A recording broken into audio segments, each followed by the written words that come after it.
murder and wine. Des meurtres et du vin. L'abus d'alcool est dangereux pour la santé, à consommer avec modération. C'est qui, modération? Hello! Bienvenue dans Des meurtres et du vin, ASMR Edition. T'es fou avec ça. Tu laisses pas tomber. J'adore la ASMR. Alors que moi, je m'en fiche totalement. Ah, mais là, j'ai trouvé un compte sur Instagram qui s'appelle Wooden Spoon, je sais pas... Non, Wood Soup, genre la soupe de bois. Ok. Je crois que je t'ai déjà fait écouter. En fait, c'est une nana qui fait des compositions dans un saladier avec de l'eau, avec que des trucs en bois, et elle tourne avec une cuillère en bois, et en fait, ça te fait des tingles. Ah oui, non, mais pas du tout, ça m'effraie. Par contre, je regarde genre un truc sur Insta, où il y a un gars qui va dans des maisons abandonnées, qui va couper le gazon. Ça dure 3 plombs, et je regarde pour voir l'avant et l'après. Alors, par contre, je dois dire, il va dans les quartiers un peu négligés, disons, et c'est des gens qui sont d'un certain âge, ou qui n'ont jamais fait, etc. Il nettoie souvent les maisons sont abandonnées. Et je dois avouer que parfois, je trouve ça plus joli avant qu'après. Genre, avant... Est-ce que t'aimes bien, toi, le style anglais? Ouais, j'aime bien quand c'est un peu overgrown, quand il y a un peu tout ce qui se passe. Et après, j'ai regardé le ciment tout cassé, tout sale, enfin, je sais pas, moi, j'aime bien le côté un peu sauvage. Un peu sauvage, mais je sais que ça... Moi aussi, j'aime bien le côté jardin anglais. Non, mais jardin anglais, c'est très fait, parfait, hein. C'est pas ça, un jardin anglais. Ça. Non, si, tu t'en rends pas compte. Non, alors, cher auditeur, ça c'est notre dynamique. Elle me dit que j'ai tort jusqu'à ce qu'elle regarde sur Google et qu'elle fasse « Ah non, t'avais raison ». Jardin anglais.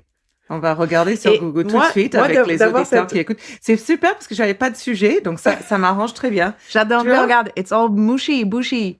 Ouais, ok, j'avoue. Merci, vous voyez. Ouais, en fait, c'est pas bushy, c'est hyper parfait. Non, moi, je vois ce genre de truc. Mais bon, j'avoue que je comprends. Ça. Mais bon, si je mets jardin français, c'est quoi du coup? Bruno, est-ce que tu peux juste remettre genre oui, j'avoue, j'ai tort. Bon, j'avoue, ok, j'ai tort. Voilà, est-ce que tu peux le mettre genre avec un écho, avec un Wouah! Ouais, ok, j'avoue, j'ai tort. En fait, Charlotte, elle va se mettre pour son réveil, tu vois, tous les jours, elle va se réveiller. J'ai eu raison, j'ai eu tort. Bon, ok, t'as raison. Sinon, aujourd'hui, je suis venue avec un de mes achats que j'ai fait. Que j'ai essayé de t'empêcher de faire parce qu'on avait bu un peu. Ouais, t'avais essayé. C'était après un enregistrement, on avait Non, parce que Charlotte est quand même forte pour acheter des trucs qu'on t'a trop bu et ensuite regretter. Ah ouais, j'adore ça. C'est vraiment ma passion. Si j'avais vraiment de l'argent, je ferais ça. Tu feras jamais mieux que mes talons vertes Suède et ma robe de princesse de ma robe de bal violette. Donc là, je me suis acheté une banane léopard. Il est trop beau. Et je suis très heureuse. Elle est trop belle. Elle est trop belle. Je suis très heureuse avec cette banane. Donc, parfois, ça vaut le coup. Nice banana. Et j'ai regardé sur Google un éthylotest de carte bleue, en fait, ça mais ça doit exister. Ah non? Enfin, en tout cas, j'avais pas vu. Ça serait un bon achat. Mais pas sur Insta. Non. Mais voilà, ça serait un bon truc. Sinon, un autre truc, j'étais en train d'écouter, tu sais, Sarah Silverman, elle a un podcast que j'aime beaucoup, j'adore cette nana. Mais j'adore, moi aussi, elle est drôle. Et en fait, elle parlait de elle et son partenaire, en fait, et elle disait, le soir, j'ai la gorge sèche, donc quand je vais au lit, je prends une espèce de pastille pour la gorge, et mon mec, il supporte pas ça parce qu'il a peur que je m'étouffe. Il a raison. Il est paranoïaque. Ouais, mais il a raison, quoi. Elle a pas 2 ans, c'est pas mais elle s'endort, en fait. Ah, avec le truc dans la bouche. Ah oui, j'avoue que ça, c'est space. Et du coup... Mais il y a de mélatonine dedans, ou c'est quoi le deal? Bon, elle peut pas s'empêcher de s'endormir avant de finir son bonbon? Elle a 50 ans, j'en sais rien. Non, mais j'ai 45, ça m'empêche pas. Ça dépend s'il y a un film. Ok, tais-toi. Voilà. Et en fait, ça m'a rappelé une fois où j'étais à un mariage, et bon, j'avais un peu bu, et j'avais... Tiens! Et t'avais couché avec qui? En fait, Charlotte, elle aime bien les mariages. Maman, ma mère écoute ce podcast. Elle a jamais fait, en vrai, elle a juste fait des bisous, quoi. Mais bon, elle trouve souvent son prince charmant d'une nuit en mariage. Écoutez, voilà. Mais elle trouve ça drôle quand même. Merde, je suis choquée. Donc, j'étais à un mariage, j'étais avec des amis. Je dormais sur le canapé parce qu'on avait une nuit, la nuit d'avant. Non, vraiment pas. J'étais dormie sur le canapé parce qu'il y avait que ça. Et j'avais super mal à la gorge, j'étais malade. Et je me suis endormie, pareil. Je me suis réveillée le matin. Et ma pastille était encore non sucée sur ma langue parce que du coup mon corps automatiquement m'a sauvé la vie et la langue a coincé la pastille. Peut-être juste vraiment bourré aussi. Non mais je sais pas, quand t'es bourré justement t'es pas comme ça. Alors que moi ma langue était coincée contre le palais avec la pastille et je me suis endormie avec et la pastille était toujours genre entière presque parce que j'avais pas sucé. Quoi? Donc j'ai failli mourir, mais mon corps m'a sauvée, j'y crois. Merci, buddy. Merci, buddy. Et du coup, je me suis dit, toutes les fois dans notre vie où t'as failli mourir, en fait, parce qu'on n'a pas fait attention, parce qu'on a fait du stop complètement inconsciente quand on était adolescente. Enfin, tu vois, ce genre de choses où tu te rends compte que t'as eu quand même pas mal de chance. Surtout quand on raconte les genres d'histoires qu'on J'aurais raconte. jamais pensé avec une pastille à la gorge. Ben, j'ai failli mourir, je suis sûre et certaine. Donc, Mais bon, merci à nos corps qu'on critique trop souvent et que pourtant nous sauvent la vie c'est ça. régulièrement. Merde. Mais clairement. Ouais. Donc voilà, c'était ma petite Merci le corps de Charlie. appréciation à mon corps et à la vie. C'est Ouais. bien, c'est bien. Moi, je crois que la fois la plus con, j'étais adolescente, j'avais fumé une substance et on était partis se balader avec mes copains ados et on marchait le long d'une voie ferrée, Ferré. pardon, C'est pas voie comme ferrée, et puis on entend La voie ferrée, oui, c'est en pardon. France, c'est le mois de mai. Pardon. Oui, on est en pleine dedans. Voilà. Alors, le voie ferrée et on entend un train et on décide que la meilleure idée, c'est de courir jusqu'à là où on a emprunté le voie ferrée au lieu de se mettre sur le bas-côté qui Ouais. était tout à fait possible. Possible. Et on a couru et bourré et je me souviens, je suis passée en dessous de la barrière et genre une seconde plus tard, le train est passé. Après, j'étais stun. Ça se trouve, c'est 10 minutes plus tard. That was so close, dude. C'était mon expérience presque. J'ai failli perdre la vie, quoi. Mais bon, oui, ça se trouve. Hein. On s'est Mais tu vois, jeté c'est- scotché, quoi. Et je pense qu'on a tous ce genre d'histoire où, quand tu te rappelles de ce truc, t'es là, putain, mais en fait, j'ai failli mourir, j'ai eu de la chance.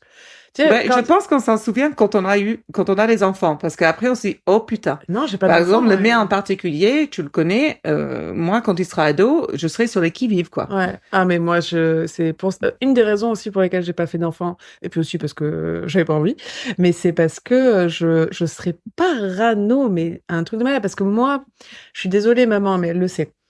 J'aimais bien, tu On vois. fait la soirée pour Marie, Pour là, Marie, découvre. c'est Tu l'épisode pour découvres. Non, mais c'est elle le sait, tu vois, je suis quelqu'un qui aime bien, tu vois, faire qui aime même bien avoir des aventures, en fait. Je parle pas sexuel, c'est juste avoir des aventures dans la vie. Enfin, Bien fait.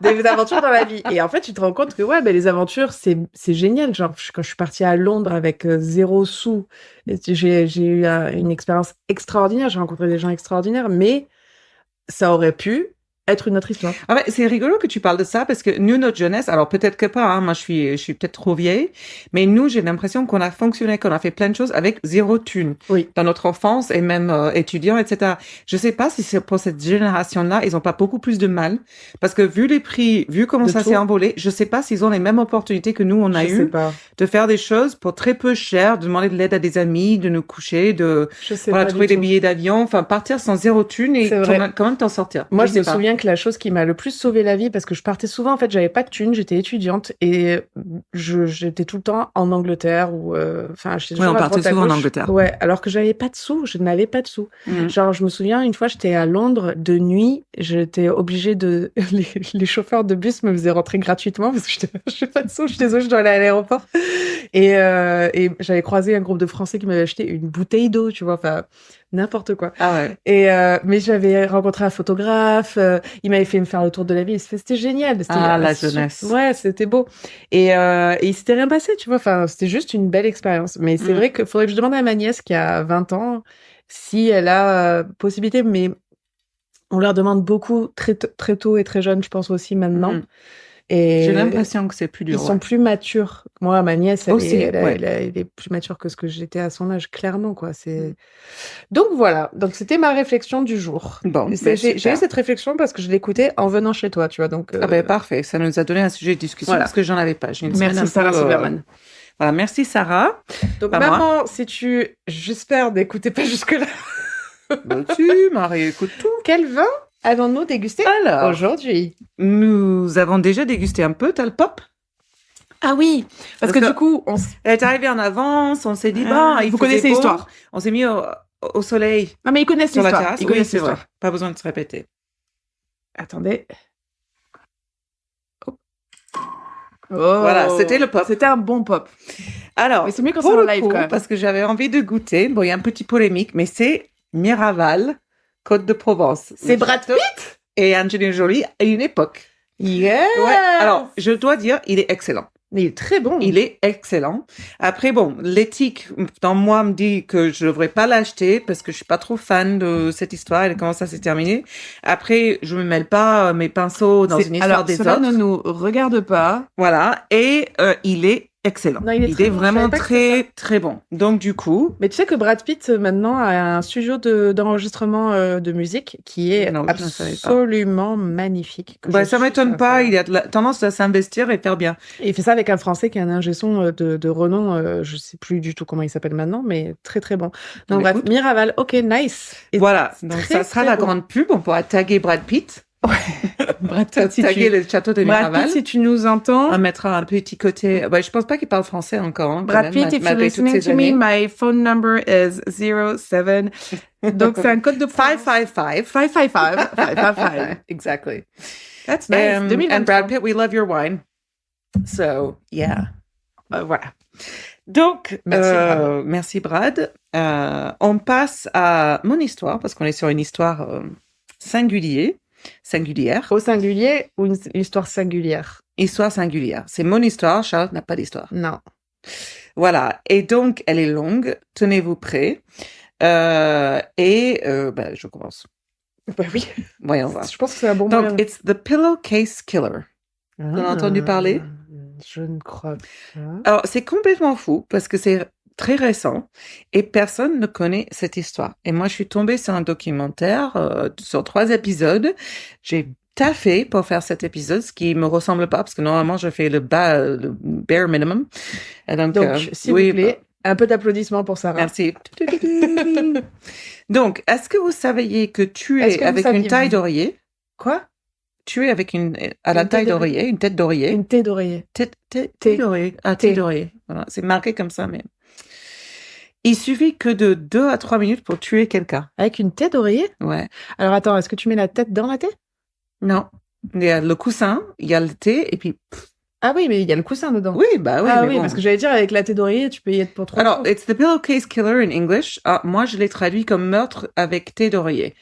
Meurtre avec coussin et thé d'oreiller? Meurtre avec oreiller? Pillowcase, c'est une thé d'oreiller, mais si je te mets là de suite une thé d'oreiller sur la tête, on y est dans 3 jours. Alors, elle va être très longue, mon histoire, hein, si on commence là. Parce que oui, si tu étouffes. Alors, soyons clairs. Les personnes dans cette histoire qui sont mortes sont tuées avec Coussin. un oreiller couverte d'une thé d'oreiller. Je trouve que c'est misleading. Ouais, C'est- écoute, je vais essayer d'être claire. Alors, je dois faire une petite anecdote avant de raconter ces histoires, parce que ces histoires sont pour la plupart racontées via les enfants des défunts, notamment leurs filles.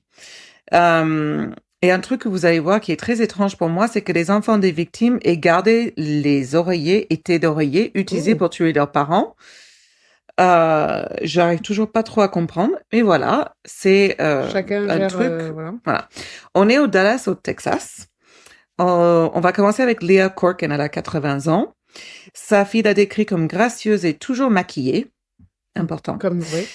Donc le documentaire que j'ai regardé commence à montrer des factures, des rapports d'incidents, des pompes funèbres, décrivant les différentes ecchymoses qu'elle avait. Donc, le jour de sa mort, le 19 août 2016, sa fille reçoit un appel lui demandant de venir au plus vite. Elle arrive à la maison de retraite qui s'appelle La Tradition, où se trouvent des véhicules d'urgence et des ambulanciers. Sa mère est recouverte d'un drap, mais son corps est allongé très droit, le visage vers le bas et les pieds pointés un peu, tu sais, en arrière comme ça. Genre comme si elle flexait les pieds. Comme si elle était comme ça, la tête posée, mais Ouais. sur le sol, tout Ah, droit et le non, corps, et- et les pieds pointés comme une petite ballerine à l'autre côté. D'accord, très bizarre. Voilà. Et son déambulateur, par contre, est dans la cuisine, donc loin d'elle. Sa fille remarque que l'arrière de ses cheveux, des cheveux de sa mère, sont décoiffés, alors que la maman ce jour venait de se faire coiffer. Son maquillage est aussi sur la taille d'oreiller, ce qui est étrange car elle se lavait le visage tous les soirs. Donc, voilà. Mais les médecins légistes ne se rendent pas sur un lieu de décès sans activité suspecte, évidente, et aucune autopsie n'a été pratiquée parce que Leah Corkin avait 83 ans, et comme il s'agit d'une personne âgée, Ils il se dit, contente de dire que son naturel. cœur a lâché et il passe à autre chose. D'accord. Voilà.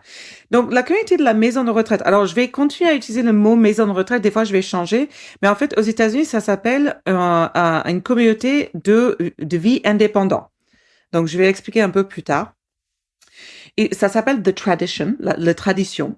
Et c'est une communauté genre étoile d'or. Enfin, c'est-à-dire, aux États-Unis, les gens qui paient des sommes exorbitantes pour vivre dans des appartements ou des maisons privées. Ah, mais je vois ce que c'est. Voilà. J'ai vu dans des films. Ah, je suis pas sûre. Et t'as la petite voiturette de golf pour aller d'une maison à une autre? Tout à fait. Il y a exactement ça. Tu as un personnel médical et soignant sur appel. En fait, c'est une petite ville en soi. Il y a des restaurants, il y a des coiffeurs, il y a des divertissements de toutes sortes, cinéma, salle de sport, etc. Et si vous pouvez vous le permettre, c'est le luxe. Ah bah c'est génial. C'est ça. Donc, Jonathan Perlman, c'est un ancien joueur de baseball américain et c'est le propriétaire de cet endroit. Et c'est super glamour, en fait, pour des vieux plutôt riches. Mais tout cette belle, on va dire, en miroite, des choses que miroite cette vie indépendante va tromper beaucoup de gens, on va le savoir. Juanetta Purdy est une autre résidente. Elle est décrite comme une femme très amusante. Elle a divorcé ou son mari est mort, je sais plus trop. Mais elle ne s'est jamais remariée parce qu'elle dit qu'elle n'a jamais rencontré d'homme assez bien. Donc, je l'adore. Elle meurt inopinément le 31 juillet 2016. Ils appellent sa fille et disent qu'elle est morte paisiblement dans son sommeil. Et encore une fois, la fille et sa mère étaient très proches. Donc, elle aussi, elle connaît la routine de sa mère. Donc, Juanita, tous les jours, se réveille super tôt, se prépare toujours un thé chaud et lit le journal. Donc là, on vient lui raconter que elle est morte paisiblement dans son sommeil. Ouais. Mais lorsque sa fille arrive sur la scène, elle voit le journal sur la table, le thé, et elle voit un vernis à ongles sans le couvercle. Ouais. Donc elle se dit, mais cette histoire est totalement fausse parce qu'elle s'est levée. Oui. Elle a préparé sa routine matinale. Ouais. Et là, on va lui dire, elle a dû se recoucher et c'est là qu'elle est décédée. Ok. Bon. Le certificat de décès indique qu'il s'agit d'une mort naturelle et tout le monde va y croire. Donc, Léa et Juanita vivaient au même étage qu'un groupe d'autres femmes. Elles étaient toutes copines et elles étaient vraiment mignonnes. Elles organisent des fêtes avec des costumes. Enfin, franchement, j'avais l'impression que c'était un groupe vraiment chouette. Ouais, de bonnes potes, quoi. Et donc, l'une de ces femmes qui habite dans cette résidence, se dit qu'il y a quelque chose d'anormal. Elle vit au même étage, elle comprend pas pourquoi ses amies sont mortes, elles étaient en bonne santé. Donc, elle va aller voir un médecin pour se faire examiner et on lui dit, tout va bien. Elle s'appelle Glenna Day, elle est morte le 16 octobre 2016. Alors que le médecin vient lui dire, tout roule, quoi. OK. Donc, lorsque sa fille arrive, elle trouve sa mère sur son lit, le visage très sombre. Alors là, elle est allongée sur une couverture à $400. Donc, je l'avais dit, c'est des endroits pour des pauvres. Non. Mais en fait, elle a de la peinture sur les mains et sur les vêtements. Alors, est-ce que tu as déjà connu une vieille dame de cette époque? C'était des monstres de la propreté. Mais d'accord? Grave. Moi, ma grand-mère, c'était un peu ce genre de dame. La mienne, pareil. En fait, c'était une autre génération. Ma grand-mère était folle. Je pense que franchement, elles avaient des TOC ou de l'OCD ou je sais pas quoi. Non diagnostiqué, forcément. Bah oui. Mais peu importe. Sa fille, elle me dit, mais c'est impossible que ma mère se soit allongée sur avec cette couverture hors de prix, même s'il était mourante. Donc, elle est plus que suspecte. Laisse-moi. No, not the blanket. Laisse-moi plier ça. Genre, elle serait affalée par terre avant de se coucher sur la couverture à 400 balles. Voilà. Mais encore une fois, malgré les preuves qu'elles soient de plus en plus nombreuses, toutes ces femmes sont mortes dans des circonstances trop similaires, mais c'est rejeté parce qu'elles étaient vieilles. Donc, alors attends, parce que là, on est quand même sur le 3e dans la même communauté, on est d'accord? Ok, d'accord. Ouais, ça va être long. Et jusque-là, aucune puce à oreille? Non. Ok. Non. That's all I have to say. Donc, on passe sur Doris Gleason, 92 ans. Donc, cette femme, alors c'est pareil, c'était cette époque-là, elle note tout dans un calendrier à la main, quotidien. Tu sais, c'est le genre de meuf qui est à la fenêtre? Non, pas tout à fait, mais chaque chose qu'elle devait faire, elle le note dans son petit, dans son carnet, enfin, dans son calendrier. Et je dis bien tout. Donc, elle note et puis ensuite, elle raye quand l'activité est terminée. Donc là, je dois dire d'abord, je suis impressionnée. J'adore l'organisation de cette femme. Et donc, le samedi, elle a écrit Fête de Rufus. Mais c'est pas rayé. Attention. Le dimanche 30 octobre 2016, sa fille vient en voiture pour amener sa mère à l'église. Et sa mère ne l'attendait pas sur son banc comme d'habitude. Donc, quelque chose ne va pas. Donc, elle se rend dans l'appartement de sa mère. La porte n'est pas verrouillée. Le corps de sa mère est sous le sol, sous la table de la cuisine. Comment ça, sur le sol. Oui, sur le sol, sous la table de la cuisine. Ok. Et on dirait qu'elle s'est effondrée. Ok. Un officier de police appelle le médecin légiste pour lui dire qu'il n'y a pas eu d'effraction ni de signe de violence. Mhm. Il donc envoie sa mère au funérarium comme ses amis. Ouais. Doris, par contre, avait 2 filles, dont l'une est malheureusement décédée du cancer quelques années auparavant. Doris et ses 2 filles étaient super religieuses et la famille était tout ce qu'il y avait de plus important dans la vie. Donc, les 3 portaient donc des 3 pendentifs en or représentant des anges gardiens Ok. qu'elles n'ont jamais enlevés. Enlevé. Donc, la fille de Doris demande ce collier manifestement très important pour la famille, à l'entreprise des pompes funèbres qui s'est occupée du corps. Ils ne trouvent pas le collier. Donc, excusez-moi, je prends une gorgée, parce que l'histoire est longue, je prends mon temps. Hydrate-toi, c'est important. J'ai déjà pris une photo. C'est vrai? Edmundo Sanchez, le directeur des relations de la communauté, arrive et il dit que ces vieilles dames cachent des choses souvent dans leur tiroir à sous-vêtements. Il est très dédaigneux. Dédaigneux, voilà. Il s'avère que $10 000 de bijoux ont disparu et qu'une scène de crime a finalement été établie. Merci, Brad. Mhm. Excusez-moi, je me resserre un peu de Brad. Vas-y, go. I like Brad too. Attends, là, on est en train de finir la bouteille. Hein. Ah non, mais elle est partie vite. Je suis que ça passe pas 75 centilitres. Hein. Je pense que vu la manière dont tu dis suspicieuse, C'est la troisième verre, hein, mais bon, moi, je suis moi aussi, je suis très petite joueuse. Brad Pitt. Alors, donc, Edmundo Sanchez, je reviens, le directeur de relations de la communauté arrive, il dit que des femmes cachent d'autres trucs dans le tiroir. $10 000 de bijoux ont disparu. Ouais, ok. Et donc, on va finalement établir une scène de crime. Excusez-moi, c'était moi qui avais oublié, j'ai tout répété. Mais ils sont complètement idiots. Ils continuent à dire que personne n'a fait de mal à sa mère, que quelqu'un est juste venu après et a volé les bijoux. Genre, en coïncidence trop bizarre. Oui, genre, je pense que cette personne est morte. Mais imagine le scandale.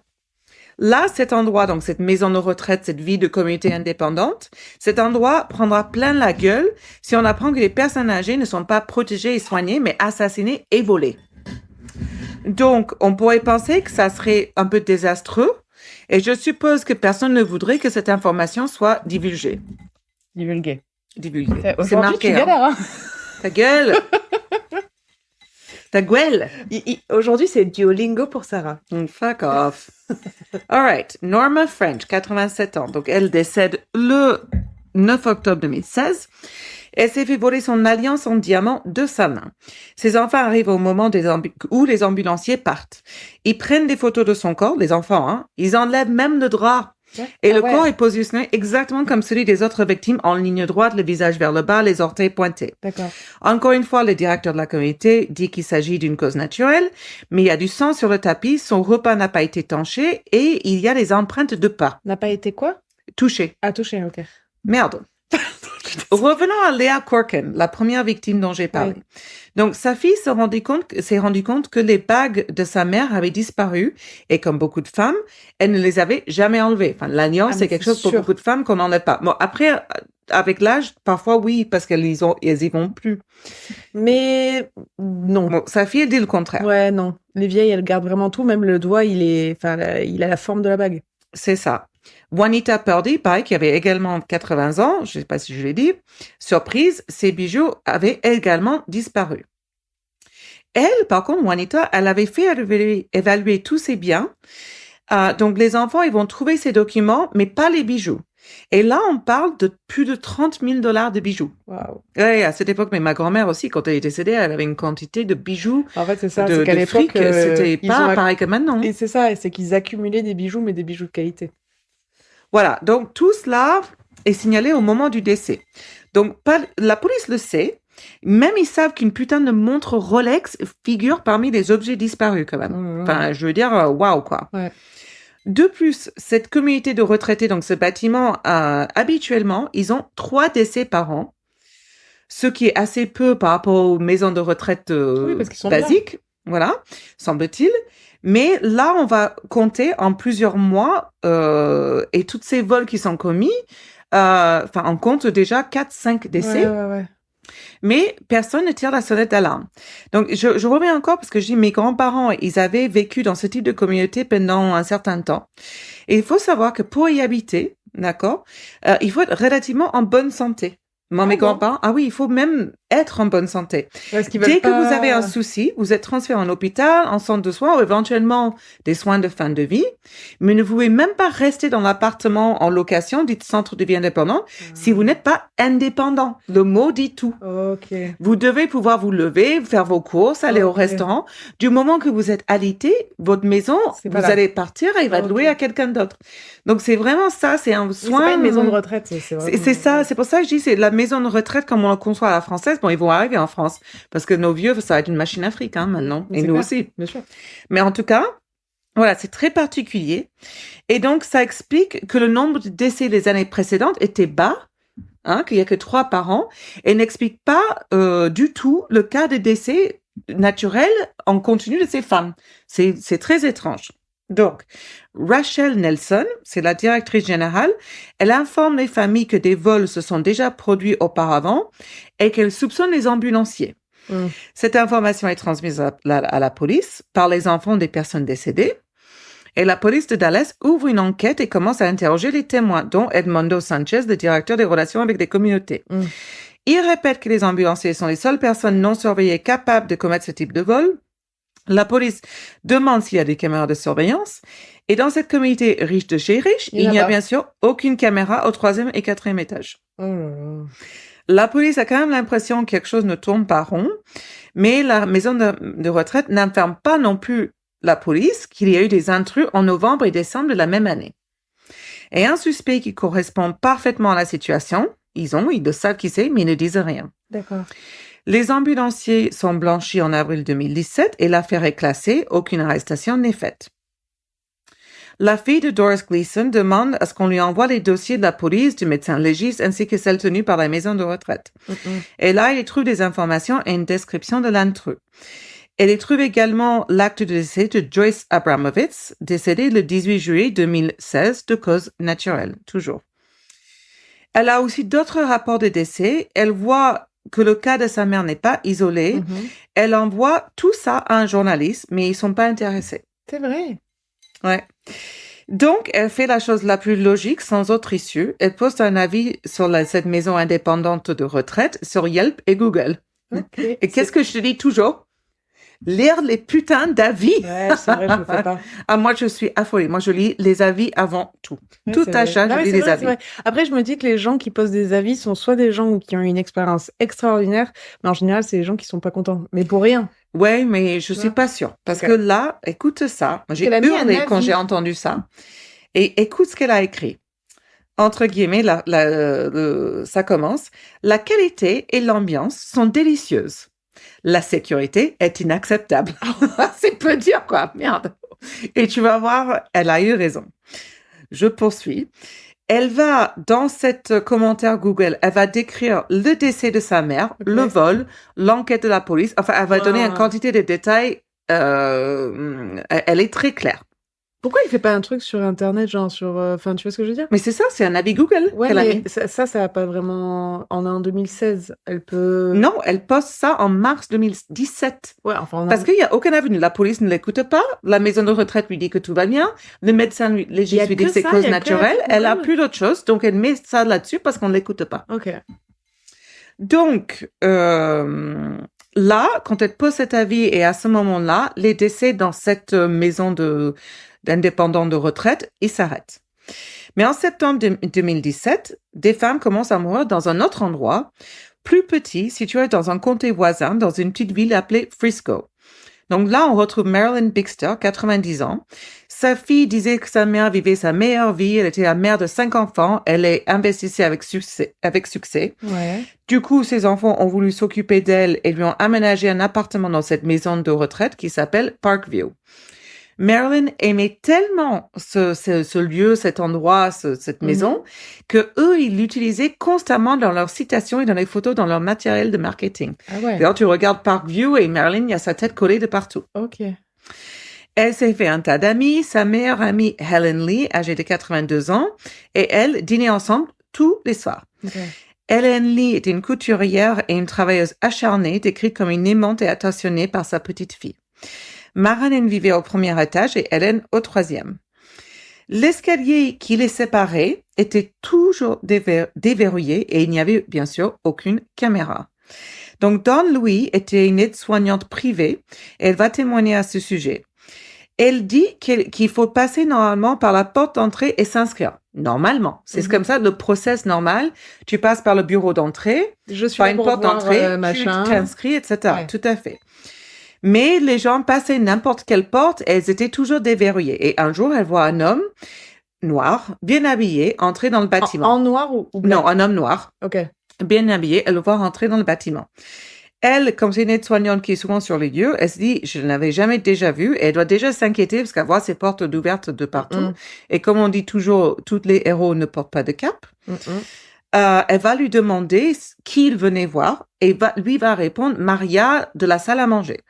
Et il dit, alors, t'es pas du tout au bon Il n'y a endroit. pas de Maria. Et en plus, tu dois te présenter à la réception. Et là, elle ferme la porte et en plus, elle le dénonce, tu vois. Elle dit quand même, j'ai un homme, il est pas au bon endroit. Bon, voilà, elle est quand même Dawn. Voilà, elle somnambule pas. Well done. Well done, Dawn. Well done, done. Donc, smart. elle va le revoir 2 autres fois par la suite, dans un délai d'1 semaine. La deuxième fois, elle va encore le confronter. Elle lui demande de partir. Et la troisième fois, il la voit, il part sans qu'elle puisse le chelou. parler. Elle en parle à 2 personnes, Shonda Robertson et Rhonda Luker. Donc, ce sont des employés du foyer. La police va être contactée, ils vont pas le trouver. Alors, tout cela se déroule en 2017. Mais je pense que Dawn, donc c'est l'aide-soignante, elle va témoigner en 2020 après que d'autres incidences vont se produire, mais elle, elle ne l'a jamais revue. Ok. Marilyn est retrouvée morte le 17 septembre 2017. Encore une fois, la cause de décès est naturelle.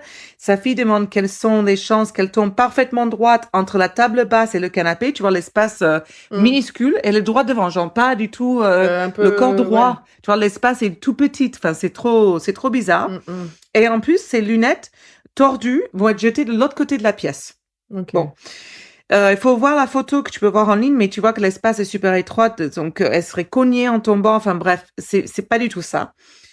Et sa meilleure amie Hélène venait de mourir 2 semaines auparavant, le 3 septembre. Ok.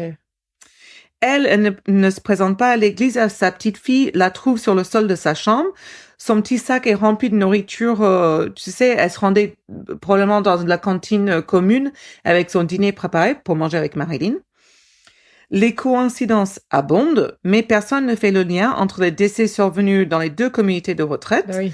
Alors cela continue et maintenant on passe à une autre maison qui s'appelle Preston Place. Bah oui, mais c'est ça qui est bien aux États-Unis, c'est que tu changes d'endroit et C'est ça. Donc Preston Place, pareil que les autres, est vendu comme un endroit fabuleux, très amusant, avec des gens formidables. À l'origine, ces gens, en fait, avant de devenir une sorte de maison indépendante de retraite, il s'agit d'immeubles d'appartements. Donc ça explique que ici, là, ils ont été convertis en maison de retraite, mais chaque logement dispose d'une entrée privée, alors que les autres, c'était plus comme les hôtels. Si tu veux, tu rentres dans ta par une chambre entrée principale et tadada. et tu as plein de chambres. Ouais. Alors que là, chaque habitation est T'as plein indépendante. de maisons. Ok. C'est ça. Alors, pour maintenir le système dysfonctionnel, il y a peu de caméras de sécurité, le portail d'entrée est toujours cassé. Et bien entendu, les résidents et leurs familles sont informés qu'il n'y a jamais eu de problème de sécurité. Évidemment. Donc là, Myriam Nelson, 81 ans, sa fille dit que sa mère lui a parlé d'un cambriolage et que la résidence a donc fait changer les serrures. Mais le 7 mars, il y a eu un intrus. Il était 11h30 et elle regardait la télévision. Elle s'était fait livrer des courses. Et dès qu'ils sont partis, dans la minute qui suit, on frappe à sa porte et elle pense qu'on avait oublié quelque chose. Ouais. Elle dit entrer et un homme qu'elle ne connaît pas et qui lui dit qu'il est là pour vérifier s'il y a une fuite parce qu'ils entendent de l'eau dans l'appartement du bas. Ok. Myriam a donc quand même un bon instinct, où elle est raciste. Alors, ce qui est tout à fait possible. Hein. Sur cette génération, Vu clairement. ma génération, mes grands-parents. Bon. Clairement. Quoi qu'il en soit, l'homme va traverser sa maison, il va aller dans sa chambre et dans sa salle de bain et puis il repart. Mhm. Marilyn est perturbée au point où elle va appeler la réception de la maison du bâtiment pour le signaler. Elle va le décrire comme un homme de 1m80, noir, portant une chemise blanche et un pantalon noir. Mhm. Mais ce qui est vraiment bizarre, c'est qu'il porte des gants bleus en caoutchouc. Oui. Voilà. Donc là, Martha Williams, 80 ans, vit à Preston Place. Elle est retrouvée morte le 7 mars 2018. On la voit revenir d'une virée de shopping. On voit par quelques caméras de devant. Et après, on va retrouver son corps dans sa chambre avec les affaires qu'elle vient d'acheter encore dans des sacs sur le lit. Il y a un peu de sang et sa chemise est tirée sur sa tête. Donc, sa chemise, si tu veux, comme si on le tirait sur le dos. Oui, ouais. Et donc, du coup, sur le devant de sa chemise, on va retrouver des taches de maquillage. Voilà. La famille va signaler qu'il manque des bijoux. Le même jour, un intrus entre chez Myriam. Donc, Myriam, c'est celle qui a appelé Myriam Nelson juste avant, qui a appelé pour alerter. Attends, je me retrouve. Et le même jour chez Myriam, Martha est retrouvée morte et un nouveau vol a été commis. Ouais. Donc, la famille de Martha n'est absolument pas informée de la présence de l'intrus. C'est alors que ça s'est passé le même jour. Mais Myriam va appeler les voisins pour les prévenir. Donc, Pauline Sanford, âgée de 96 ans, lui dit qu'elle a eu un incident similaire un an auparavant, en novembre 2016, avec exactement la même histoire à propos d'une supposée fuite. Mm.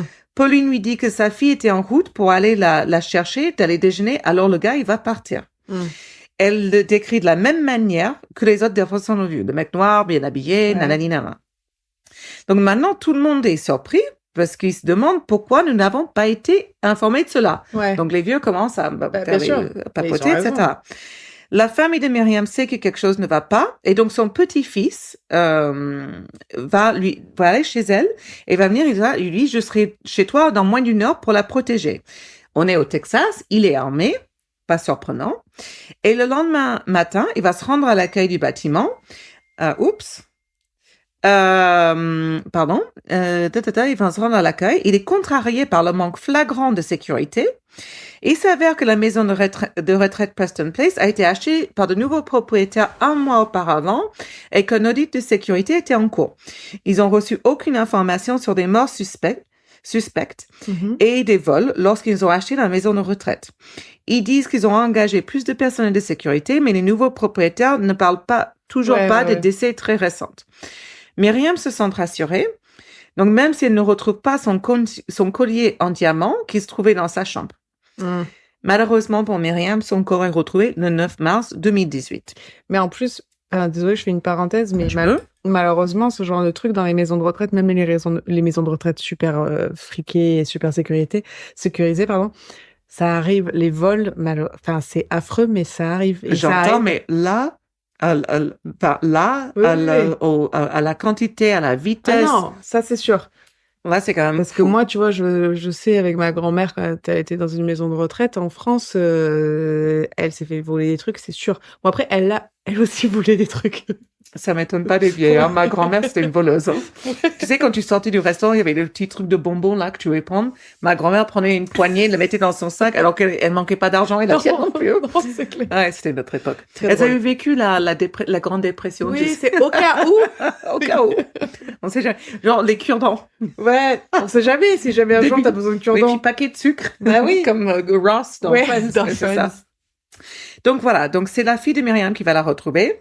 Sa famille se précipite sur les lieux et on déclare la scène de crime, car même si tout semble normal, la famille, pour une fois, est catégorique sur le fait qu'il s'agit d'un meurtre et la police est d'accord, enfin. Bon, ça va faire Alléluia. des allers-retours, vous allez voir. Donc les habitants et les familles sont effrayés, bien entendu, bien normal, quoi. Alors ils vont mettre des panneaux signalétiques en disant de verrouiller vos portes, Ok.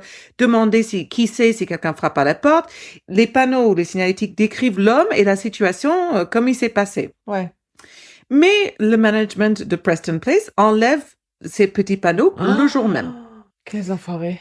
Un officier de police, en particulier, se rend compte que quelque chose ne tourne pas rond et envoie un courriel demandant de la contacter en cas de décès, d'intrusion, de vol, autre. N'importe quoi, ouais. Voilà. Elle a commencé à faire des recherches sur les rapports des 2 années précédentes et bien sûr, elle se rend compte qu'il y a un tueur en série qui tue pour des bijoux. Ok. Anne Conklin, âgée de 82 ans, se rend à la commémoration de Martha et Myriam, donc les deux qui viennent, qui se tiennent ensemble parce qu'elles sont mortes. En même temps. Voilà. Elle dit à sa fille que c'est étrange, elle a l'impression qu'elle n'était pas prête à mourir. Elle est morte le lundi 19 mars 2018. Toujours la même histoire. Les filles censées aller déjeuner avec la maman ne répondent pas au téléphone. Le point commun de toutes ces histoires, c'est que les filles qui s'occupent de leur mère, elles sont tous vraiment proches de leur mère. Elles connaissent Et ses toutes ces habitudes. filles ressentent une culpabilité horrible parce que c'est elles qui ont choisi ces maisons de vie indépendantes Oui, mais bon, pour ça, offrir une meilleure vie à leurs oui, parents. ça, tu peux pas. Non, mais bon, quand même, quand tu vois leurs témoignages, c'est touchant. Je comprends. Marie Bartel, 91 ans, se rend à l'église à une heure indue. Alors ça C'est m'a quoi, fait ça? rire. À une heure hyper tôt, genre à 5 heures du matin, la Ok. meuf, elle est à l'église. Et en anglais, c'était trop bien, because it's an ungodly hour. Donc c'est drôle. Mais ma blague marche pas en français. Non. Donc, voilà. Donc, elle est de retour chez elle, elle a déjà fait l'église, ses courses, etc. à 8 heures du matin, et on frappe lourdement à sa porte. Son voisin, qui s'apprête à faire ses courses, comme quoi ça se lève tôt, il voit l'homme décrit comme Ouais. l'intrus à sa porte, il lui demande s'il a besoin d'aide, et l'homme lui répond non, il attend juste son prochain rendez-vous thérapeutique. Et ça surprend pas le voisin, parce que les rendez-vous thérapeutiques, ça se produit tous les jours à des centaines de fois, donc lui, il part faire ses courses. C'est les voisins au retour et un autre ami qui vont retrouver Mary évanouie, mais elle respire encore. Alléluia. Il la retrouve un peu plus tard dans la matinée. Donc là, elle est vivante. Donc là, un policier tente de l'interroger. Elle dit qu'elle a été étouffée par l'intrus. Elle dit qu'elle l'a vu entrer dans l'appartement voisin et que savait qu'elle n'aurait pas dû lui ouvrir la porte, mais elle dit que son alliance a disparu et sa famille confirme encore une fois qu'elle ne l'enlève jamais. Le fils de Marie va l'amener à l'hôpital. Marie est encore capable de parler de l'intrus. Mhm. Elle commence à avoir des bleus autour des yeux, du nez, du rouge à lèvres est étalé sur sa bouche. Elle dit aussi, alors ça c'est waouh, elle dit qu'elle n'a pas peur de mourir, vu l'âge, mais qu'elle ne veut pas mourir comme ça. Oh, Et ça m'a déchiré un peu, parce que ouais, c'est affreux. tu penses à toutes ces femmes.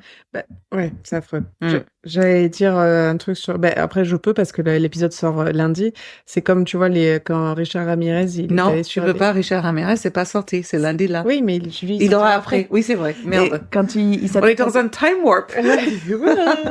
Where am I? Et c'est ça, quand tu t'attaques à des vieilles, il y en avait une, en fait, qui avait tellement peur d'être violée qu'elle s'est tellement battue pour pas être violée, mais elle a été piétinée parce qu'elle était dégoûtée de pas avoir pu la violer. En fait, elles ont vécu 80 ans sans avoir ce genre de soucis et elles meurent comme ça, c'est affreux. C'est ça. Donc, Anne Conklin, lorsque sa fille retrouve son corps, les voisins entendent ses cris.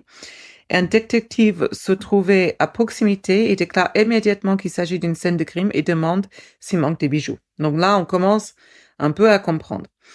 Les éléments sont enfin réunis et la police sait qu'il s'agit de meurtre. Donc là, la police commence à enquêter. Il s'avère qu'une plainte a été déposée à l'accueil de la maison de retraite concernant un homme assis dans sa voiture devant la maison pendant des heures et la personne qui a fait la plainte leur a donné le numéro de la plaque d'immatriculation. Ok, good. Donc le véhicule avait été impliqué dans un accident et son conducteur s'appelle Billy Shemirmir. Quoi? Billy Shemirmir. Billy- Shemirmir. Billy Shemirmir? Ouais. Shemirmir. Shemirmir. Shemirmir. Il a fait Ça me fait l'objet penser, d'un... je suis désolée, ça me fait penser à Paris Hilton et Nicole Richie quand elles faisaient Me tarde que ça roule. Aussi, Ah, c'est for life on is en back, parlera. bitches. Donc, il a fait l'objet d'un mandat d'arrêt pour ivresse publique et la police envisage de l'arrêter. Donc, il trouve également une annonce en ligne pour des alliances disparues et il semble qu'elle a été vendue récemment. Oh. Il trouve le nom du vendeur et ils identifient l'acheteur. Hashtag Shemirmir99. C'est ça. L'acheteur dit qu'ils se sont rencontrés dans un Starbucks et il s'avère que juste à côté du Starbucks se trouve un magasin d'échange des diamants et d'or. Donc, dans ce magasin d'échange, il montre une photo de Billy et le commerçant le reconnaît instantanément comme un client régulier qui était d'ailleurs venu le jour même. On est le 20 mars 2018. Ah ouais, il attend pas, quoi. Voilà. Donc, Billy, lorsqu'il est arrêté, on trouve sur lui des bijoux, de l'argent liquide, notamment une énorme pile de billets de $2.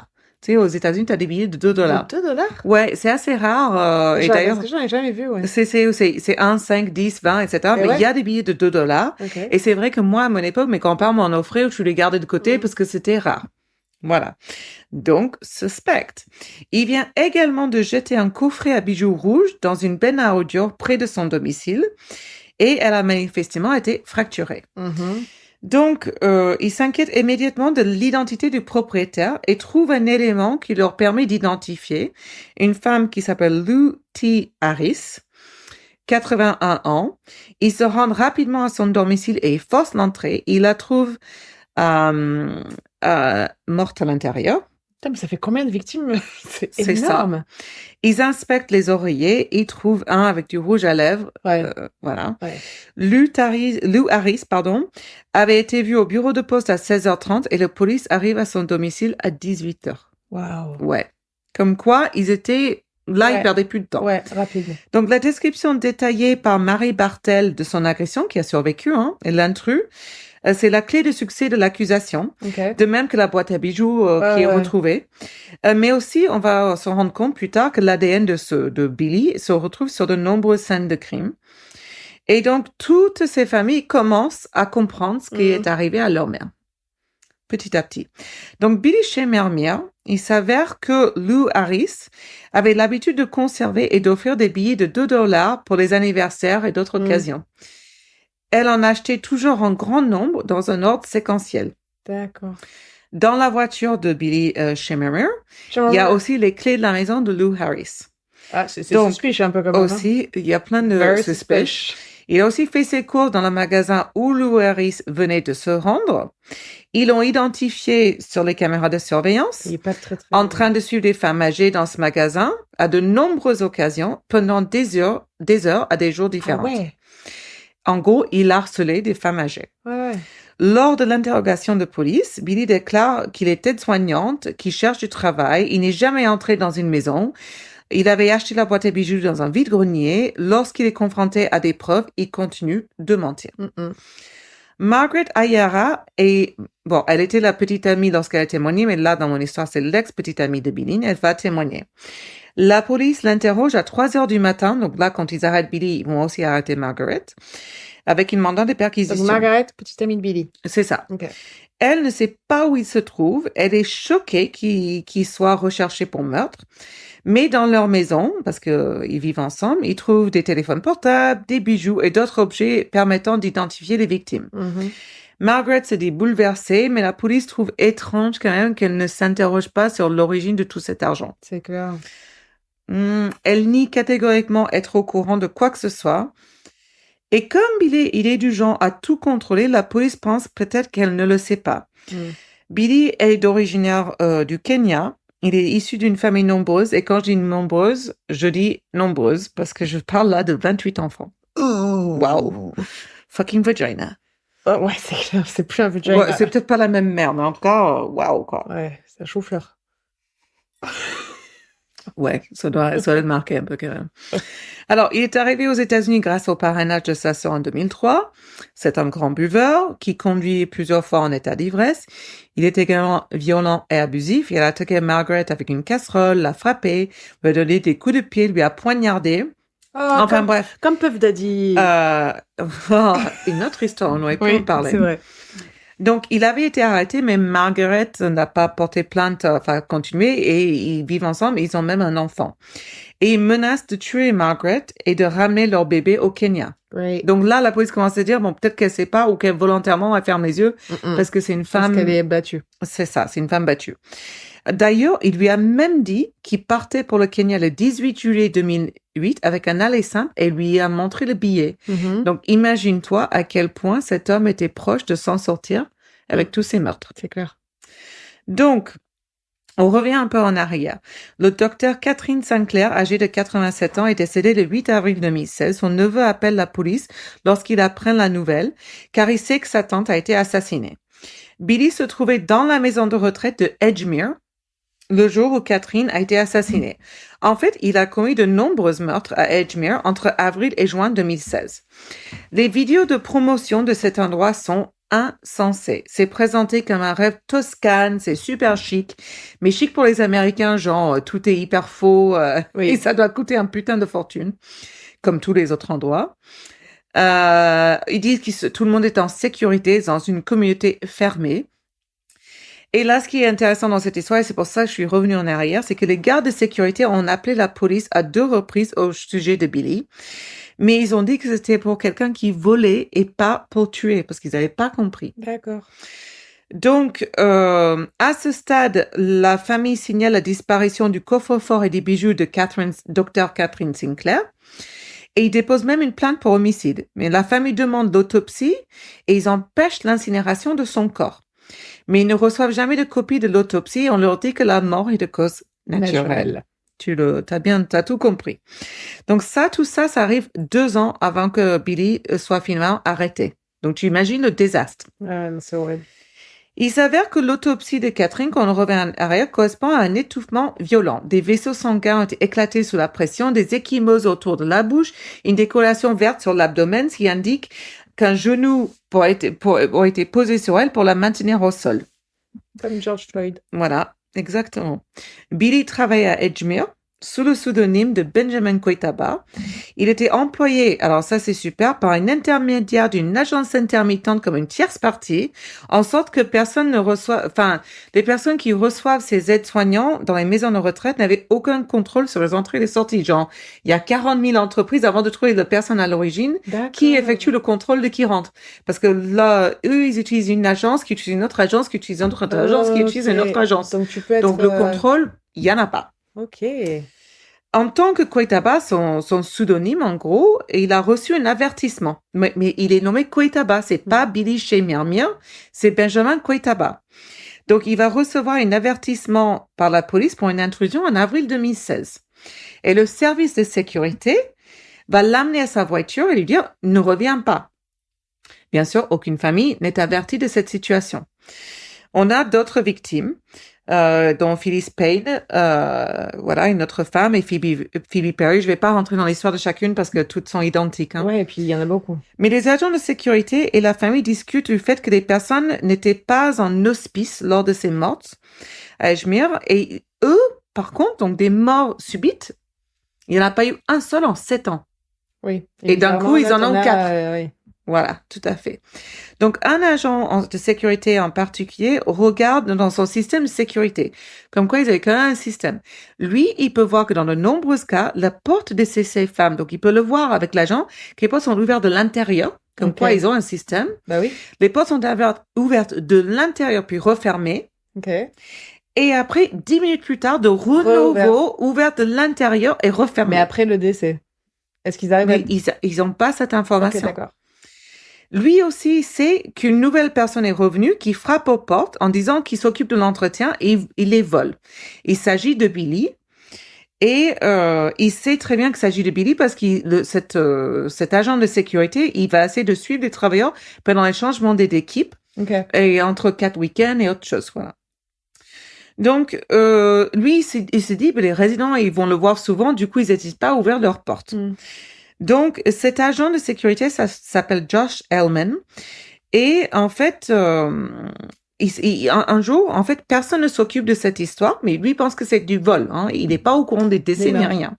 Et un jour, il va décider, lui, avec ses autres agents de sécurité et l'équipe d'entretien, de l'attraper eux-mêmes. Oui. Donc, ils attrapent Billy, mais qui pense est... donc Koitaba, il utilise un pseudonyme, et il note qu'il a toujours une sorte d'enveloppe jaune sur lui. Ils vont l'amener dans une salle de conférence, ils appellent la police. Tu peux voir un vidéo, là où eux, les agents de sécurité et les maintenances, ils vont filmer une vidéo en attendant la police. Ils vont voir des cicatrices sur les bras et ils demandent ce qui s'est passé. Mais eux, sur le moment, ils pensent pas grand-chose de ça. Avec le recul, ils sont horrifiés, t'imagines bien. Mais sur le coup, ils y pensent pas. Dans la vidéo, Billy, il sourit tout le long de l'interrogation. En fait, il s'en fout, quoi.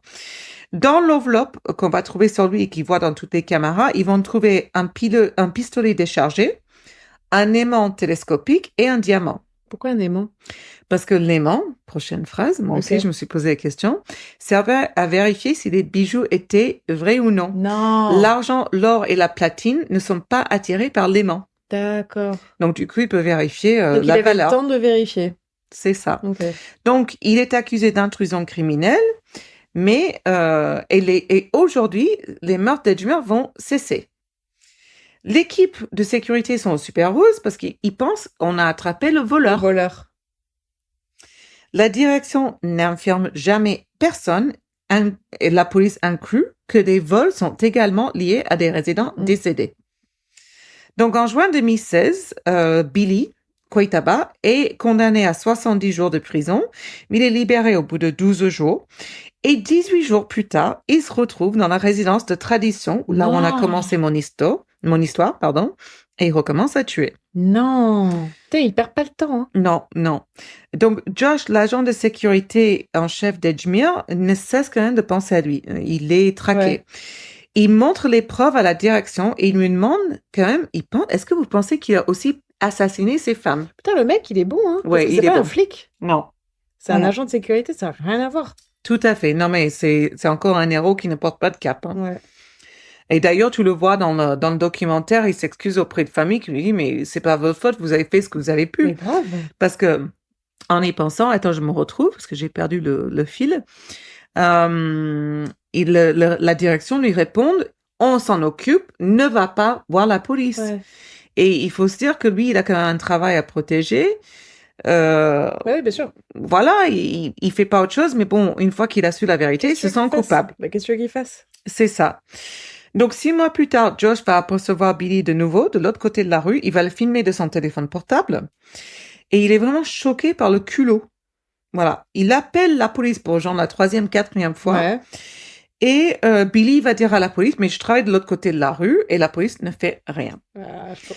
Donc là, on revient quand même en 2018. Là, à ce stade, la police examine 700 décès non surveillés. Elles essaient de relever les relevés téléphoniques et les bijoux disparus à Billy. Ils vendaient généralement les bijoux le jour même ou le lendemain dans les magasins proches ou sur des plateformes en ligne. Alors, il avait un système. En fait, il va d'abord dans un magasin pour faire évaluer le bijou, pour estimer, pardon. Et là, ils vont lui donner un prix très bas, donc il va refuser. Ensuite, il va se rendre dans une autre boutique où il va essayer de négocier connaissant la valeur. Ouais. Et si l'offre ne lui convenait pas, il va la mettre en ligne. Ok.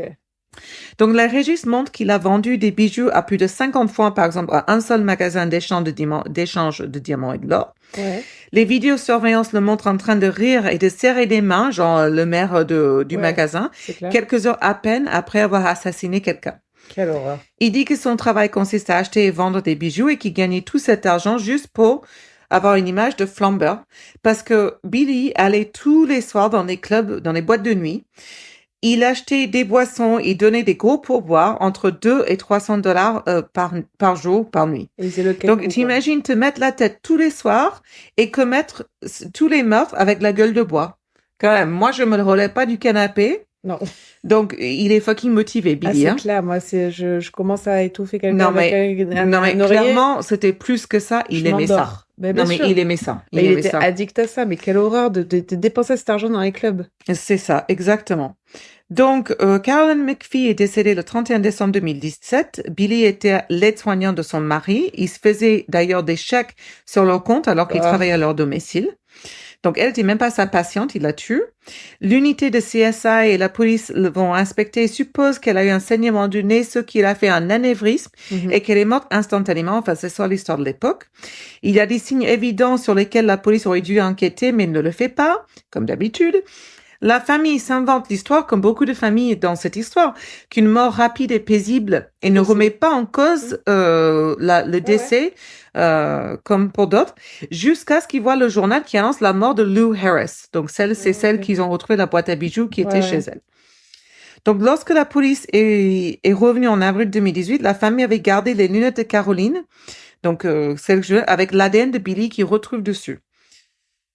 Au cours de cette période, il y a 2 autres décès, donc Rosemary Curtis, retrouvée le 19 janvier 2018, et Mary Brooks le 31 janvier 2018. Ok. Les relevés téléphoniques montrent qu'il était dans le même endroit au moment de leur mort. Mary a été traquée aussi au même Walmart que Lou Harris.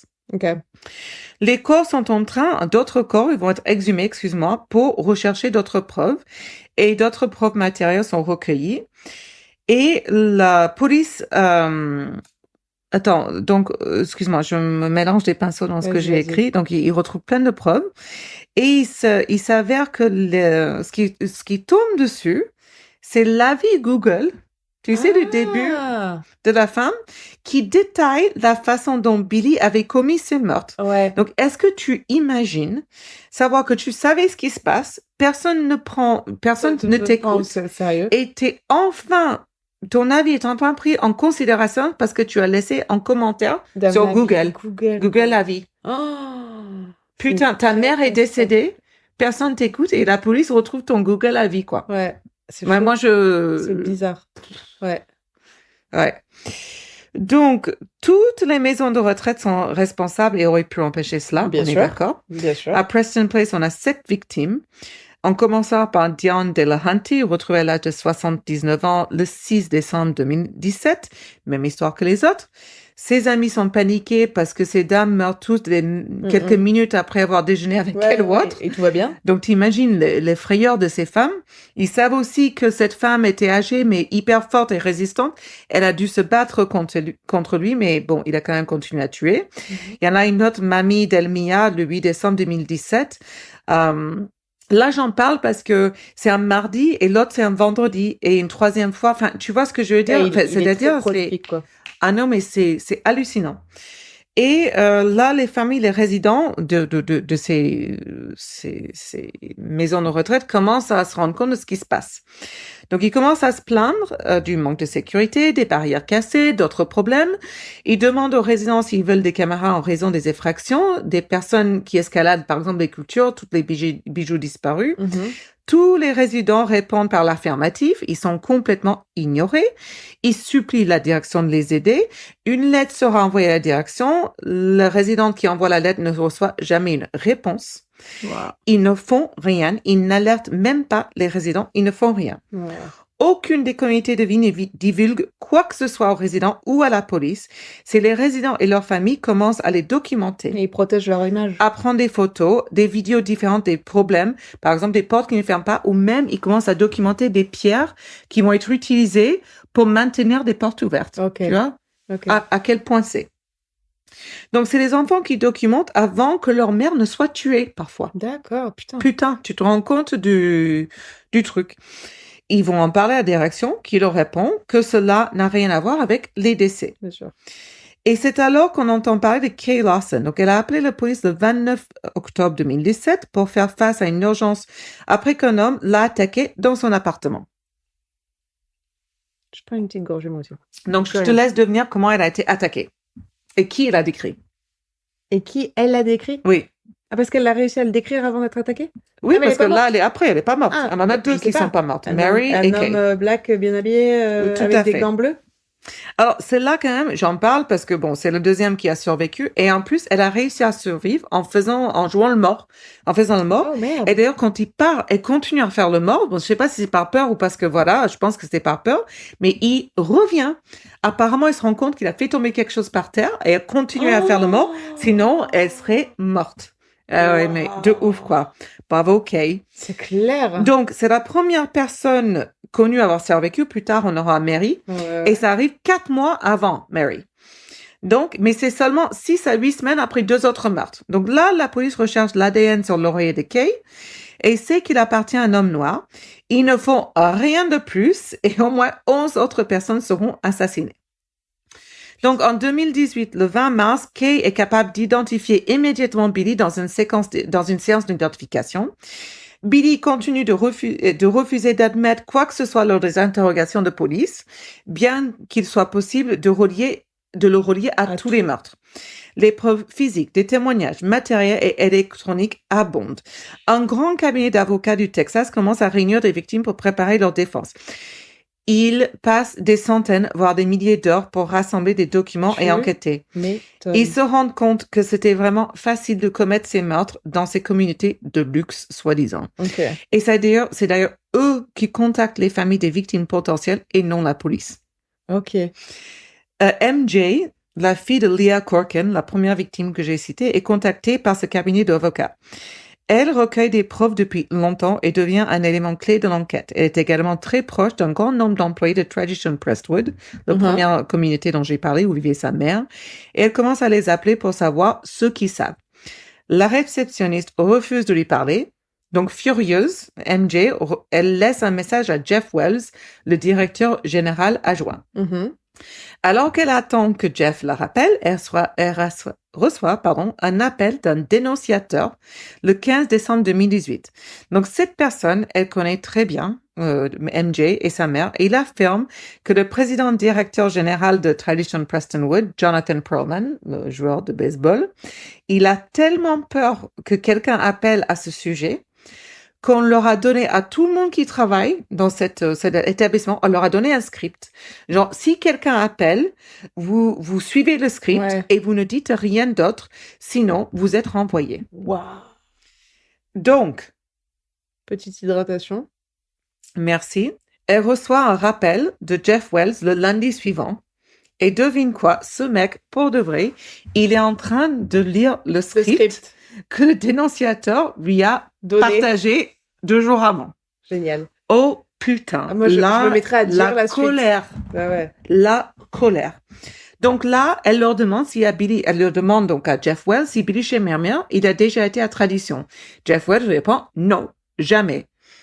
Il est à noter que Jeff Wells a personnellement escorté Billy hors des locaux en 2016. En 2016, 2 ans auparavant. Et d'ailleurs, il avait été félicité pour son action à l'époque. Donc là, elle est en rage envers la direction. Elle a des photos de Billy entrant et sortant du bâtiment, des photos de sa voiture garée là. Son téléphone sur Google Tracking peut être vu à plus de 80 fois, littéralement, dans les chambres des résidents. Ah ouais. Ce tracking correspond aux heures et aux lieux des meurtres. Les preuves sont si nombreuses et elles sont accablantes, soyons clairs. Ah bah là... Le dénonciateur identifie 9 victimes, 2 de plus que le cabinet d'avocats avait identifié. Donc, Doris Wasserman est un homme, un seul, Saul Springer, mort le 2 octobre 2016, et c'est le seul homme qui a été tué. Et d'ailleurs, lui, le meurtrier a été pris sur le fait parce que sa fille a trouvé sa chambre couverte de sang. Il savait qu'il avait été attaqué, mais la police a quand même déclaré que personne n'a pu pénétrer dans l'intérieur et la cause de ce décès était donc une chute. Ah! Ouais. Il a des côtes cassées, d'autres marques de tout son corps et en tombant, il s'est enlevé sa montre.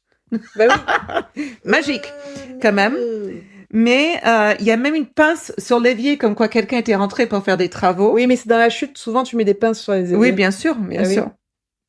Les inspecteurs de la brigade criminelle estiment que c'est parce qu'il prenait des anticoagulants et donc c'est pour ça que son sang est il a fait partout. Voilà, c'est ça. Les shows des fontaines à Vegas. Incroyable quand même. Donc, bien entendu, la direction ne dit jamais qu'il s'agit de son 5e décès en 2 mois. Et tout ceci avec des bijoux volés. Voilà. Donc, Saul sera identifié comme une victime grâce au tracking du téléphone de Billy, mais les autorités et le médecin légiste refusent de reconnaître que sa mort n'est pas accidentelle. Il n'est donc pas considéré comme une victime véritable, entre guillemets. Donc là, je dois expliquer, parce que moi, je savais pas ça. Juridiquement, il est impossible d'obtenir une inculpation, donc de culpabilité, dans le cas d'une mort naturelle. Pour la plupart de ces victimes, il n'y a pas eu d'autopsie et les certificats de décès mentionnent une mort naturelle. Ah, donc tu peux pas revenir là-dessus? Alors, la police et les juges vont dire, si vous pouvez associer le vol et que le médecin légiste accepte de modifier les certificats de décès, nous signerons alors un acte d'accusation. Ok. Le médecin légiste va modifier effectivement quelques certificats. Mais pas tous. Mais pas tous. Pour le coup, Billy est inculpé de 6 meurtres seulement dans le comté de Dallas, parce qu'on en a déjà discuté dans d'autres histoires. Selon le comté, c'est genre, on est en Aveyron, t'es en Occitanie, enfin, tu vois, tu peux pas, voilà, c'est pas la même chose. Bon, Aveyron, c'est en Occitanie, donc, excusez-moi. Is it? Je crois, ouais. Non, je crois pas. Bon, merde, je sais pas. On s'en fout. En fait, Billy sera inculpé de 6 meurtres dans le comté de Dallas, Ok. mais pour plus de 20 autres victimes, aucune inculpation n'est prononcée, malgré toutes ces preuves. Parce que c'est ça, en fait, le truc. Combien de victimes il y a en tout? Je Ah, vais ok. y arriver. Parce que c'est- Et je- on saura jamais, je pense. Mais bon. Ok. Donc, tout le monde désigne quelqu'un d'autre comme responsable, c'est-à-dire la maison de retraite, la police, enfin, tout le monde pointe le doigt dans l'autre direction. Donc, de nombreuses affaires ne seront pas jugées et c'est révoltant. C'est affreux. Donc, le grand jury commence. Le comté de Dallas est le premier à passer en jugement. Donc, Billy est jugé pour Lou Harris. Donc, ils n'ont jugé que pour ce meurtre-là et un autre parce qu'ils ont énormément de preuves. D'accord? Ok. Le procès commence le 15 novembre 2021. Les familles assistent au procès, même si c'est Lou Harris, c'est une seule femme. Toutes les familles assistent. Elles regardent Billy dans une pièce séparée parce que c'est le Covid. Ah oui. L'accusation commence par le témoignage de Mary Bartel, donc une des femmes qui a survécu, pour rappel. Le jury voit la vidéo de Billy suivant Lou dans le Walmart en partant en même temps qu'elle. Ok. Ils assistent à l'interrogatoire, ils s'emparent de ses bijoux, de son argent, de ses clés, de sa boîte à bijoux. Ils voient qu'il sourit pendant tout ce temps-là. On voit les relevés de son téléphone portable qui le situe dans son quartier au moment du meurtre. Ouais. On le voit vendre ses bijoux. Le propriétaire d'une bourse d'échange de diamants de l'or témoigne qu'il a vendu ses bijoux ce jour même. Mais ce procès concerne que Lou Harris. Les familles constatent que les jours, ils présentent d'autres preuves et ils voient qu'il a vendu les bijoux le même jour où leurs mères ont été tuées. Tu vois, donc ça doit être très dur à regarder. Ouais, c'est clair. Pour un total de plus de 91 000 $. Mine de rien. C'est pas mal. Alors, elle est longue parce qu'on a fini notre vin. Ça nous arrive pas souvent. Non, Brad Pitt. It's good. Yeah. Donc, le jury se retire pour délibérer le jeudi et ne revient pas avec un verdict immédiat. Ok. Et apparemment, dans une impasse à cause d'une femme, 11 personnes contre 12, une personne, donc ils pensent qu'il n'est pas coupable. Putain. Donc, c'est une vice de procédure. Putain. Ils doivent laisser tomber. Cette décision est totalement dévastatrice forcément pour les familles. Sûr.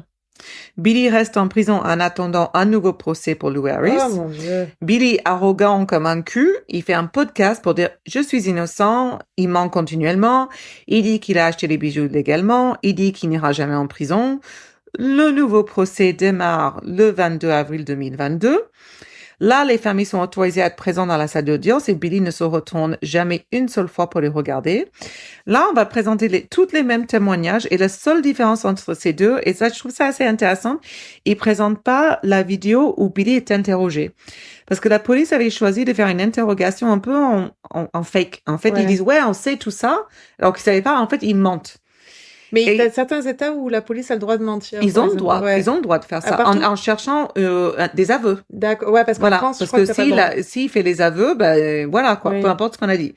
Et en fait, cette vidéo, ils ont eu plus tard des jurés, des personnes qui disent c'est ça qui nous a dérangés. Okay. Et je trouve ça plutôt bien parce que j'aime pas cette pratique de la police. Moi non plus. Voilà. Et donc du coup, la seule différence vraiment entre les deux c'est ça trucs, c'est cette vidéo. Et ils vont aussi insister sur la similitude des affaires entre Mary Brooks et Lou Harris. Mary qui n'a pas encore été, c'est la deuxième victime donc on va le prosécuter. Et ensuite, ils vont émettre des images de Billy à l'extérieur de Walmart et l'air en train de parler au téléphone. Et entre les deux procès, quelqu'un va se demander, mais il était vraiment au téléphone? Et donc, du coup, ils vont regarder et un agent de FBI? Non, on dit FBI. FBI, merci. Il va témoigner qu'en fait, non, il fait semblant d'être au téléphone. Il est même pas en train de passer un appel. Donc, il y a que cette petite différence entre les preuves, mais cette fois-ci, le verdict est tombé en 30 minutes coupable. Alléluia. Il est condamné à la prison à vie sans possibilité de liberté conditionnelle. Donc, la justice est donc quelque part rendue puisque Billy restera à jamais en prison. Mais pour rappel, Lou Harris est tuée chez elle, en maison privée. Ils le jugent une deuxième fois pour le meurtre de Mary Brooks parce qu'ils veulent s'assurer que Billy, si jamais il gagne un appel par rapport à Lou Harris, au moins il aura ça. Il sera toujours en prison grâce à ce deuxième meurtre. Donc, une fois de plus, nous voyons des vidéos de surveillance, montrent que Billy la suit, Là, par contre, avec Martha, Billy a gardé, pour une raison quelconque, des couverts en argent qu'elle avait chez elle. Ok. Et la police retrouve dans sa voiture, ainsi que des gants en plastique Donc, où on parfait. va retrouver l'ADN de Martha. Parfait. Donc là, on a des preuves qui sont pas circonstancielles Oui. et très convaincantes.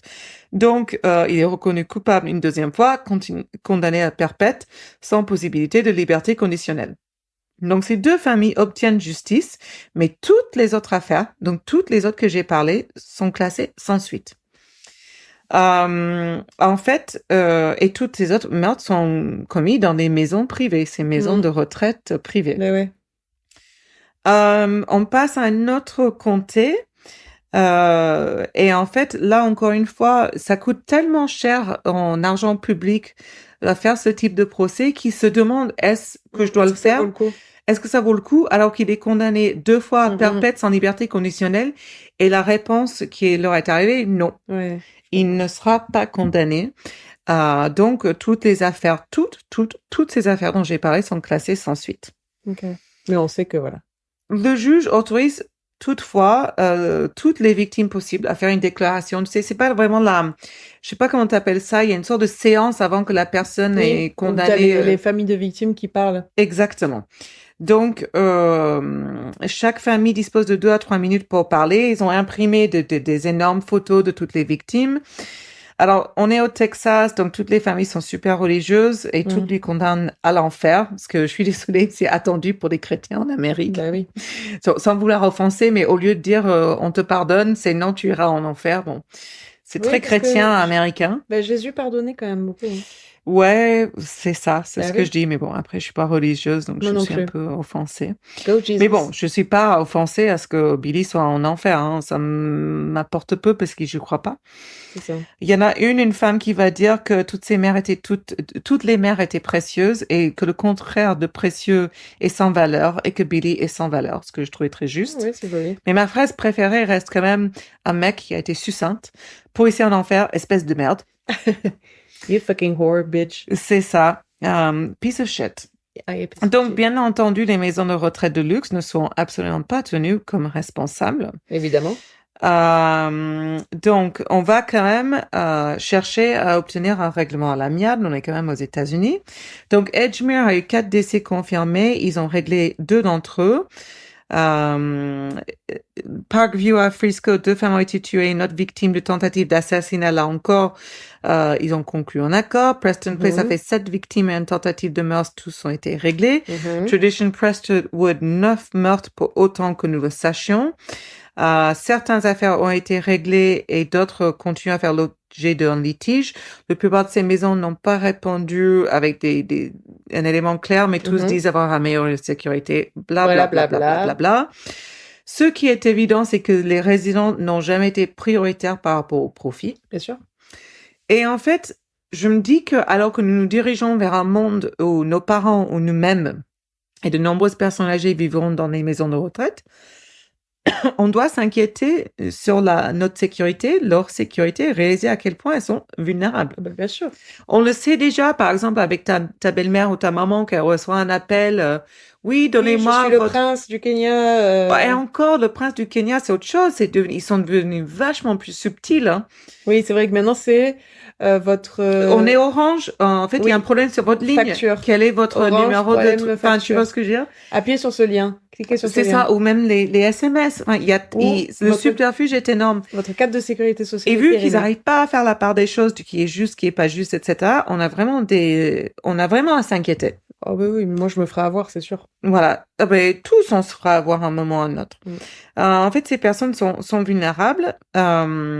Et puis, les entreprises qui rejettent la faute sur la police, le médecin légiste, en affirmant que les décès étaient naturels, ils sont pas responsables, c'est absolument révoltant. C'est clair. Alors, Billy Shemerer, c'est ça qui est fou.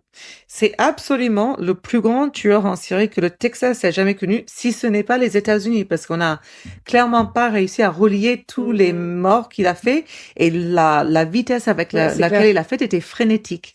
Sauf que, on n'en a jamais entendu parler, parce qu'encore une fois, j'en ai parlé la dernière fois, ce n'étaient pas des enfants, c'est des femmes âgées de 90 ans, et du coup, l'agisme, on parle de racisme, l'agisme, il joue son rôle. Bien sûr. On n'en parle pas parce que à 90 ans, tu t'es si près. Ah, ça va, t'as bien vécu. Ouais, mais c'est pas comme ça que tu as envie de voir ta mère mourir Non. et moi non plus. Ah, mais moi, je suis d'accord. Et c'est affreux. C'est affreux parce que ça reste un meurtre de sang-froid. Ça reste horrible.